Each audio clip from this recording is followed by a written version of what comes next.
was 2006, and here's what's crazy about this. I'm not religious or spiritual. I'm just like straight up scientist and look for evidence. And but I actually, when this happened, I looked up into the sky.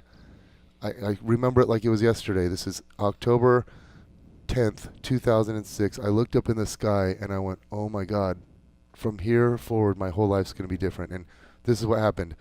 That's my birthday, by the way. Really? Yeah. I mean, not 2006, but You're not. the You're not 10-10. 12.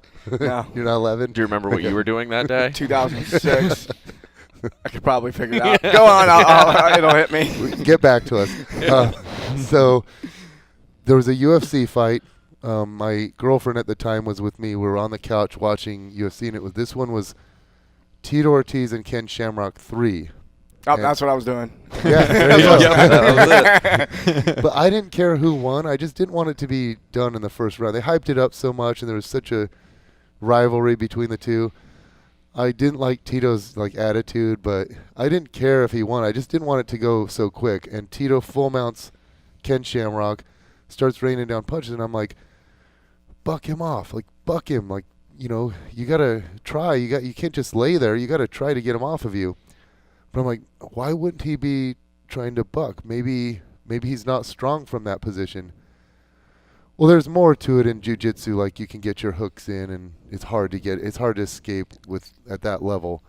But I had an identical twin brother, as I mentioned. We were always full mounting. I didn't even know what it was. We just wrestled our whole lives, and that's what we would try to get full mount, and then dig your knuckle into the other sternum and mess with him. We wouldn't punch in the face back then, but you'd just buck like crazy and get the guy off of you and try to reverse it. But I thought, as a strength and conditioning coach, I'm like, is there an exercise that could maybe, strengthen that pattern?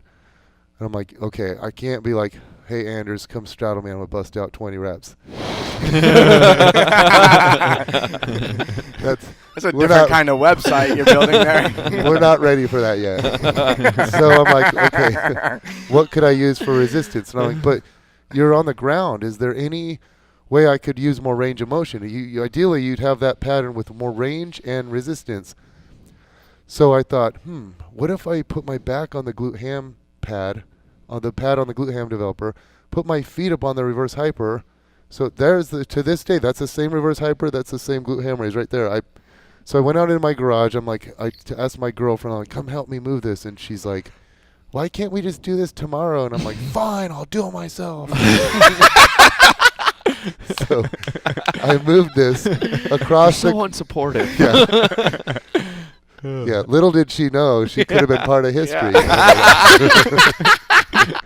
So I moved it into place.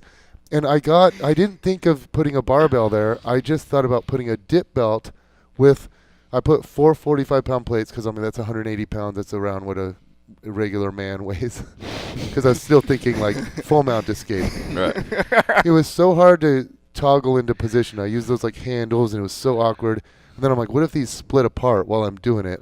I'm going to fall on my tailbone and mess stuff up. But anyway, I start sinking down. I end up getting 15 reps, and I was going for 15, but the 13th, I'm like, I actually have to stop. I feel like my glute's gonna cramp up, and at that point, I had never felt that. My glutes got really sore when I do lunges and things, but I never got that cramping sensation before. That contraction. Right. Yeah. That peak contraction at the top. So yeah, most people don't train terminal hip extension. Right. If you're doing squats and deads, then you get peak contraction, peak tension in the middle of the movement when you're still in hip flexion, not when you're almost at full hip extension. Yep.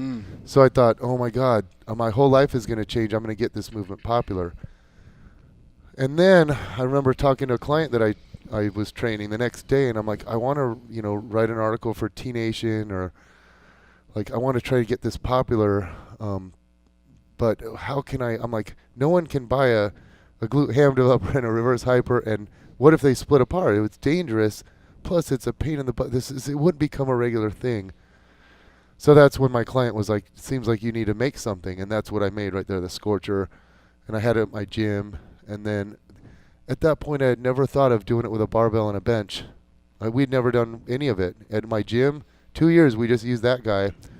But then I realized you can do barbell hip thrusts off a bench and just roll a barbell up onto your lap. So that's how I taught it, and then it took off. And it depends on the gym. Some people, their gyms, everyone's doing it. Other gyms, like not a single person does it. But it's cool because I'm getting tagged in every countries I didn't think paid attention to this stuff. You know, like I'll get tagged in like